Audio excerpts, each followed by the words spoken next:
HELLO। Hello hello friend, स्वागत है आप सभी का आपके अपने ही यूट्यूब चैनल जॉब्स वाले नोटिफिकेशन में। और आज के इस वीडियो के माध्यम से हम लोग बात करेंगे Urmila DEO data entry operator की जो नई वैकेंसी आई है, तो उसका फॉर्म ऑनलाइन कैसे करें, फॉर्म कैसे भरे, उसके पूरी जानकारी के बारे में, साथ ही साथ सैलरी कितनी है, सीट कितना है, जॉब प्राइवेट है या गवर्नमेंट, उसके बारे में डिटेल से बात करेंगे। साथ ही साथ हम लोग बात करेंगे UAN number and ESIC number क्या है, उसके बारे में फुल डिटेल बात करेंगे, ये आपको कहां से मिल सकती है। तो वीडियो के साथ बने रहिएगा। चलिए शुरू करते हैं। तो सबसे पहले हम लोग बात करेंगे सैलरी कितनी है। तो आप लोग की सैलरी जो है 12,000 से लेके 13,000 रुपए तक के आसपास देखने को मिल जाएगी। ये अभी कंफर्म नहीं है क्योंकि ऑफिशियल ये कंफर्म नहीं किया गया है जो 12 से 13,000, मैं अपने एक्सपीरियंस के तौर पे बता रहा हूं। अब आगे जो हम लोग बात करेंगे सीट कितना है, तो आप लोग का जो सीट है वो 2000 प्लस है, 2000 के आसपास सीट है इसके लिए। और अगर हम लोग बात करें जॉब प्राइवेट है तो गवर्नमेंट, तो इसके बारे में मैं आप लोग को बता देना चाहूंगा। जो देखिए उर्मिला क्या है, उर्मिला एक प्राइवेट कंपनी है, प्राइवेट संस्था है, और वो रिक्रूटमेंट करवा रही है किसके काम के लिए, गवर्नमेंट के काम के लिए। तो गवर्नमेंट जब भी आपका इसमें सिलेक्शन होगा तो आपको तो काम करना है गवर्नमेंट का, लेकिन आप जा किसके थ्रू रहे हैं, प्राइवेट के थ्रू। तो इसीलिए इसमें आप काम करेंगे गवर्नमेंट का, आपको पेमेंट मिलेगी गवर्नमेंट से, लेकिन आपका जो जॉब है वो लगभग प्राइवेट है और कॉन्ट्रैक्ट बेसिस पे रहेगा आपका जॉब, कॉन्ट्रैक्चुअल बेसिस है, परमानेंट। अभी चीजें क्लियर होके नहीं आई, जैसे ही क्लियर होके आएगी तो इसके बारे में डिटेल से बात करेंगे, परमानेंट है या कॉन्ट्रैक्ट बेसिस पे। तो जैसे ही कि ये प्राइवेट कंपनी है तो अधिकांश तो ऐसा माना जा सकता है जो ये प्राइवेट ही है, लेकिन आप काम गवर्नमेंट की कर रहे हैं, पेमेंट भी आपको गवर्नमेंट का मिलेगा। तो चलिए अब हम लोग देखेंगे फॉर्म ऑनलाइन के फुल प्रोसेस के बारे में, तो क्या क्या है इसकी प्रोसेस, तो चलिए देखते हैं। तो सबसे पहले आप लोग को गूगल के होम पेज पे आ जाना है। तो जैसे ही आप लोग टाइप करेंगे यहाँ पे Urmila international service private limited, तो आपके सामने कुछ इस प्रकार का पेज निकल के आएगा। तो वहां पे आप लोग को यहाँ सबसे पहले जो होम पेज पे ये दिख रहा होगा, इस पे क्लिक करना होगा। यहाँ पे क्लिक करने के बाद ही आप लोग इसके ऑफिशियल वेबसाइट पे आ जाएंगे। ऑफिशियल वेबसाइट पे आने के बाद आप लोग को यहाँ पे देखने को मिल रहा होगा Urmila international service private limited. तो यहाँ पे आप लोग को फ्रंट में ही आप लोग को एक लिंक दे दिया गया है, application for state health society DMU करके। तो यहाँ पे जब हम क्लिक करेंगे तो जैसे ही आप लोग इसके ऑफिशियल वेबसाइट पे आते हैं तो यहाँ कॉर्नर में आप लोग को एक ऑप्शन दिख रहा होगा, यहाँ देखिए instruction to fill up the application form. तो इस इंस्ट्रक्शन पे हम लोग जैसे ही क्लिक करेंगे तो ये बोल रहा है PDF डाउनलोड करने के लिए। चलिए हम डाउनलोड करके यहाँ पे देख लेते हैं ओपन करके। तो जैसे ही हम लोग PDF ओपन करेंगे तो आप लोग को PDF में दिख रहा होगा जो पहला नंबर यहाँ पे पॉइंट्स में ये बताया गया है, जो सभी शैक्षणिक, व्यावसायिक और तकनीकी योग्यता किसी भी मान्यता प्राप्त बोर्ड विश्वविद्यालय से होनी चाहिए। मतलब कि आप लोग जहां से भी एजुकेशन लिए होंगे वो मान्यता प्राप्त किसी भी बोर्ड रहेगा, वहां से आप लोग को मान्यता दी जाएगी। अब अगले पॉइंट्स में जो कह रहा है उम्मीदवार की न्यूनतम योग्यता इंटरमीडिएट होनी चाहिए, मतलब आप लोग न्यूनतम 12th कंप्लीट किए होंगे। आगे डिटेल्स में बता रहा है मैट्रिक और इंटरमीडिएट का आपको मार्कशीट चाहिए। मैं शॉर्टकट्स में थोड़ा बता रहा हूं क्योंकि ये अगर चीजें मैं पढ़ने लगा डिटेल वाइज तो आप लोग का ये जो वीडियो है बहुत ही लंबा हो जाएगा। उसके बाद आप लोग का ADCA प्रमाण पत्र चाहिए। उसके बाद यहाँ पे उन लोगों को प्राथमिकता दी जाएगी, मतलब पहले उन लोगों का सिलेक्शन लिया जाएगा जो पहले से कार्यरत है इसी विभाग में, या फिर किसी भी गवर्नमेंट विभाग में जो पहले से कार्यरत है, उन सभी को यहाँ पे प्राथमिकता दी जाएगी। और उन सभी को प्राथमिकता देने के साथ साथ उन लोगों को जो है जो भी कार्यरत है उन सभी को UN नंबर और ESIC नंबर देना होगा, आधार कार्ड का कॉपी, पैन कार्ड और आपके 4 passport size photo, bank passbook का फोटो कॉपी जहां पे आपका नाम डिटेल्स लिखा होगा वो, इन सभी चीज का PDF की बात हम लोग कर रहे हैं, जिसमें आप लोगों को क्लियर दिखाई देना चाहिए, जिसका भी आप स्कैन करें। जाति प्रमाण पत्र और नवीनतम बायोडाटा, जो लेटेस्ट रिज्यूम है आपका वो, ईमेल ID, मोबाइल नंबर, आय प्रमाण पत्र आरक्षण के लिए अनिवार्य है। और जो उम्मीदवार सामान्य कोटि से आर्थिक रूप से कमजोर है उनको EWS सर्टिफिकेट उनका लगेगा। जो भी जनरल कैंडिडेट EWS से बिलोंग करते हैं या EWS सर्टिफिकेट बनाया है वो EWS सर्टिफिकेट वहां पे फिलअप करेंगे।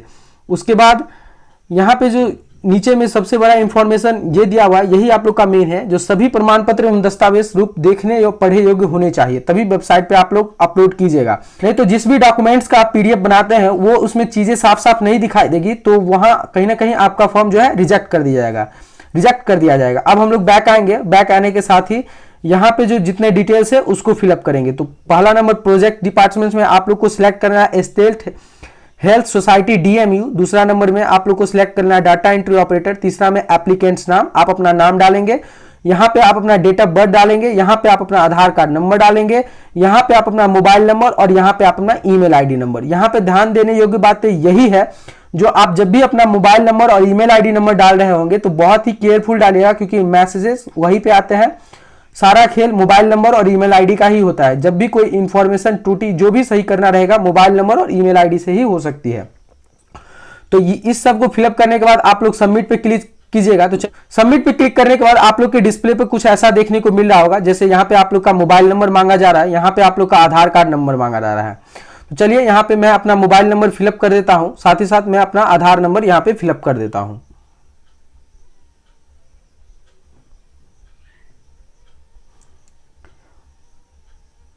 मोबाइल नंबर और आधार नंबर फिलअप करने के बाद आप लोग जैसे ही सबमिट पे क्लिक कीजिएगा, तो सबमिट पे क्लिक करने के बाद नेक्स्ट पेज ओपन हो जाएगा, और नेक्स्ट पेज ओपन होने के बाद आप लोग के पास कुछ इस तरह का फॉर्म खुल के निकल के आएगा। यहाँ पे आप लोग का जो नाम है पहले से ही फिलअप किया रहेगा। यहाँ पे आपको अपना फादर नेम सिलेक्ट करना है, यहाँ पे आप लोग का अपना नॉमिनी नेम सिलेक्ट करना है। नॉमिनी नेम वो हो सकता है किसी से भी रिलेशन में, वो रिलेशन में आपकी वाइफ लग रही हो, मदर, फादर, सन, डॉटर, ब्रदर, सिस्टर, किसी का भी एक नाम यहाँ पे डाल सकते हैं।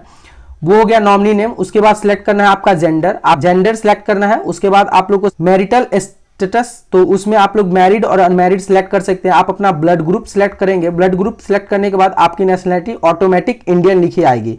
उसके बाद आप लोग का रिलीजन सिलेक्ट करना है, जो आप किस रिलीजन से बिलोंग करते हैं, हिंदू, इस्लाम, सिख, क्रिश्चियन, बुद्धिस्ट, जैन, आप जिस भी रिलीजन से बिलोंग करते हैं आप यहाँ पे सिलेक्ट कर सकते हैं। उसके बाद आप लोग को कैटेगरी सिलेक्ट करना है, जिस कैटेगरी से भी आप बिलोंग कर रहे होंगे वो यहाँ पे आप सिलेक्ट कर देंगे। और ये ऑप्शन उन्हीं कैंडिडेट के लिए है जो EWS सर्टिफिकेट बनवाए हुए हैं। तो जो बनवाया हुआ है यहाँ यस का टिक आउट करेंगे। उसके बाद आप लोग का एक आइडेंटिफिकेशन मार्क देना है, जो आप लोग के शरीर में कहीं कटकुट का निशान है उसका मार्क देंगे। सेकेंड में भी वही आइडेंटिफिकेशन मार्क देंगे। यहाँ ध्यान देने योग्य बात यही है कि जिसमें स्टार मार्क बना है वहां आप लोग को फिलअप करना ही है। डेट ऑफ बर्थ देना है। डेट ऑफ बर्थ देने के बाद आपका आधार नंबर पहले से ही फिलिप रहेगा, पहले से ही भरा हुआ रहेगा। उसके बाद पैन कार्ड नंबर और मोबाइल नंबर देना रहेगा। मोबाइल नंबर के बाद एक अल्टरनेटिव मोबाइल नंबर। उसके बाद आपका ईमेल आईडी पहले से ही रहेगा। उसके बाद प्रेजेंट एड्रेस, अभी आप कहाँ रह रहे हैं उसी में एड्रेस, डिस्ट्रिक्ट और पिन कोड नंबर, सारा डिटेल्स डालने के बाद, पूरा एड्रेस डालने के बाद आप लोग का bank account number, IFSC code number और बैंक नेम, इतना डिटेल्स डालने के बाद आप लोग से मांगा जाएगा previous UAN number if any, अगर आपके पास है तो ही आप यहाँ पे डालें। देखिए यहाँ पे स्टार मार्क नहीं किया गया है, इसीलिए आपके पास है तो डाल सकते हैं, नहीं है तो भी आप इसको सेव करके आगे जा सकते हैं। तो UAN नंबर वो होता है, UNA नंबर का मतलब होता है यूनिवर्सल अकाउंट नंबर।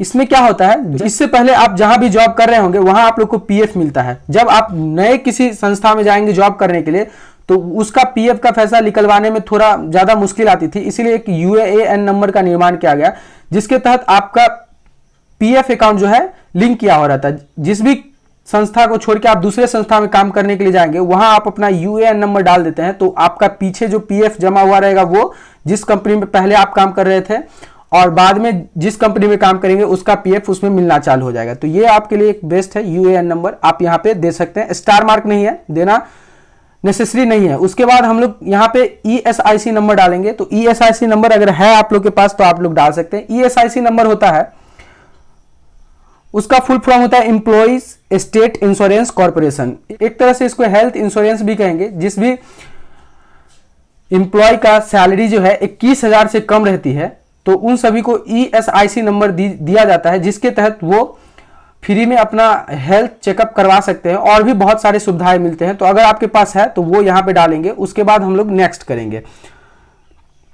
तो यहाँ पे पर्सनल डिटेल्स, जो ये जो हम लोग देख रहे थे ये था पर्सनल डिटेल्स। पर्सनल डिटेल्स डालने के बाद आप लोग को अपडेट एजुकेशनल एंड एक्सपीरियंस बोला जाएगा। तो यहाँ पे हम जैसे ही अपडेट एजुकेशनल एंड एक्सपीरियंस पे क्लिक करेंगे तो आप लोग के सामने कुछ इस तरह का पेज खुल के आएगा। तो यहाँ पे आप लोग का 10th का सारा डिटेल डालना है, आपके स्कूल कॉलेज का नाम, बोर्ड यूनिवर्सिटी का नाम, पासिंग ईयर, मार्क्स और डिवीजन। इसी तरह से आपको 12th के लिए भी यहाँ पे डाल देना है। इसी तरह से अगर आप ग्रेजुएशन किए हुए तो ग्रेजुएशन के लिए, अगर आप PG किए हुए हैं तो PG के लिए, अगर आपके पास कोई टेक्निकल क्वालिफिकेशन है तो उसको डाल सकते हैं। और यहाँ पे जो मेन काम आ रहा है वर्क एक्सपीरियंस के लिए, देखिए सब में स्टार मार्क बना हुआ, आपको यहाँ पे चीजें पूरा डिटेल्स भरना ही पड़ेगा। आप जिस भी कंपनी में इससे पहले काम कर रहे थे उसका नाम यहाँ पे डालेंगे, उसके बाद यहाँ पे कंपनी ऑर्गेनाइजेशन का एड्रेस डालेंगे, उसके बाद यहाँ पे डेट, किस डेट को आप वहां पे ज्वाइन किए थे और कब तक वहां काम किए हैं। अगर आज तक काम करें तो आज तक का डेट यहाँ पे डालेंगे। उसके बाद डिग्निस्टेशन, मतलब कि आप किस पोस्ट पे काम कर रहे थे, आप जिस भी पोस्ट पे काम कर रहे थे उसका डिस्क्रिप्शन यहाँ पे लिखेंगे जो आप क्या काम कर रहे थे। उसके बाद कॉन्टैक्ट पर्सन नेम, मतलब उस कंपनी में जो अभी काम कर रहा है उस किसी एक पर्सन का नाम। उसके बाद कॉन्टैक्ट पर्सन डिग्निस्टेशन, मतलब कि वो पर्सन किस पोस्ट पे काम कर रहे हैं। उसके बाद उन कॉन्टैक्ट पर्सन का आप मोबाइल नंबर भी डाल सकते हैं। ये सारे डिटेल्स फिल करने के बाद जब हम लोग सबमिट पे क्लिक करेंगे तो सबमिट पे क्लिक करने के बाद आप लोग के पास कुछ इस तरह का पेज खुल निकल के आएगा जहां पे आप लोग को फोटो अपलोड करने के लिए बोल रहा है। तो अपलोड फोटो जेपीजी फॉर्मेट, आप लोग को ओनली जेपीजी फॉर्मेट में करना है, जिसमें आप लोग का जो मैक्सिमम साइज होगा 100 केबी होगा। अगर आप लोग का फोटो रिड्यूस केबी से एमबी से केबी नहीं करने आता है तो आप नीचे कमेंट्स कीजिए, इसके रिगार्डिंग भी वीडियो आ जाएगी बहुत जल्द। उसके बाद आप लोग को अपलोड सिग्नेचर जो 50 केबी से कम होना चाहिए। उसके बाद ये सारे डॉक्यूमेंट्स आपको अपलोड करने हैं, आपके आधार कार्ड, आपके bank passbook, caste certificate, income certificate for EWS candidate, income certificate, intermediate certificate, intermediate marksheet, last salary slip, latest resume, matriculation certificate, matriculation marksheet, medical certificate और पैन कार्ड।